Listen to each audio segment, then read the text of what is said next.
Call of Duty may have stolen its plot from a Michael Bay script, but Medal of Honor has stolen Michael Bay's band. Well, even though the game ends on a Linkin Park song, it still manages to be a solid experience overall. This is good news considering that the Medal of Honor franchise has been dwindling in quality since the fantastic Frontline. Now, here we are with a modern-day reboot for the series that started the era of World War II first-person shooters.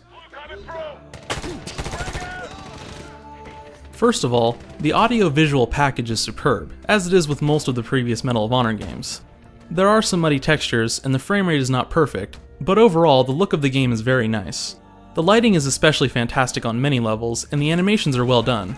On the audio front, you'll find outstanding music, powerful sound effects, and great voice acting.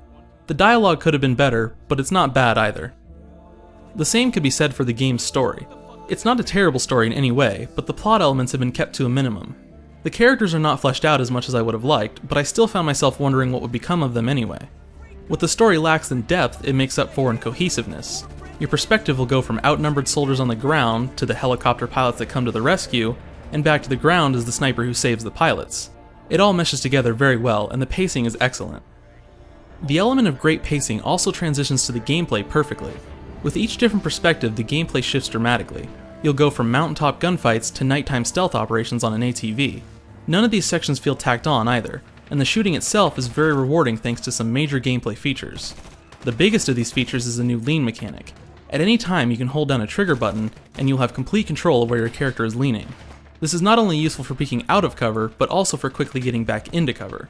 The controls are a bit awkward at first, but once you get used to them this mechanic becomes extremely useful, and is something I would like to see more of in other first-person shooters. Another addition is the ability to slide into cover. If you are sprinting and you happen to be ambushed, you can quickly press the crouch button and your character will slide into the direction you are facing. This too is a welcome feature once you get used to the distance your character slides. Aside from these mechanics, Medal of Honor is a well-made but standard first-person shooter at its core. Nothing is broken and it all works how you would expect. The levels are linear but nicely designed, there is a nice variety in weapons, and the AI is pretty standard fare.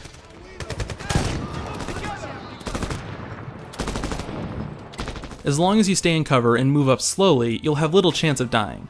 If you want a harder challenge, I would suggest bumping the difficulty up or trying out the Tier 1 mode.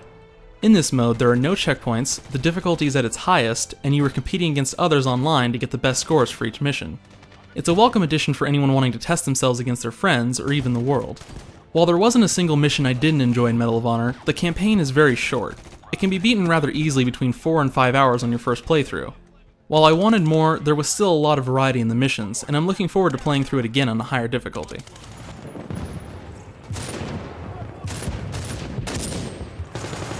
Of course, most people won't be buying this game for the single player. Once they heard DICE was making the online component for Medal of Honor, well, that should get anyone excited. I'm happy to report that you won't be disappointed. Probably. Mostly. DICE is known for their Battlefield games, and that lineage shows in Medal of Honor. They also sped up the gameplay to compete with the Call of Duty franchise, and I personally like the results. You won't find unbalanced perks here, nor will you find large vehicle-based maps. Instead, you get a straightforward, balanced, class-based shooter. It's got the more balanced gameplay of Battlefield and the faster pace of the Call of Duty series. While some may find it too basic, I prefer this method simply because it relies heavily on your own skill. Grenades, grenade launchers, and rocket launchers all work, but are not overpowered enough to become annoying, leaning towards a more gun-heavy online offering. The maps are pretty well designed, the class system is great, and there are many familiar modes to mess around with. I will say that the overall design feels much more similar to the Bad Company games than the Modern Warfare series, which is understandable given the developer. There are of course some issues with the online, but most are personal preferences. Some of the maps are too small for my taste, and I wish there were more control options, but if you enjoyed Bad Company or Modern Warfare, I suggest giving this one a try.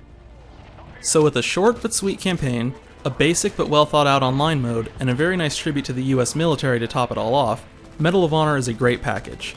It may not appeal to all the Call of Duty fans or all the Battlefield fans, but the porridge is just right for many.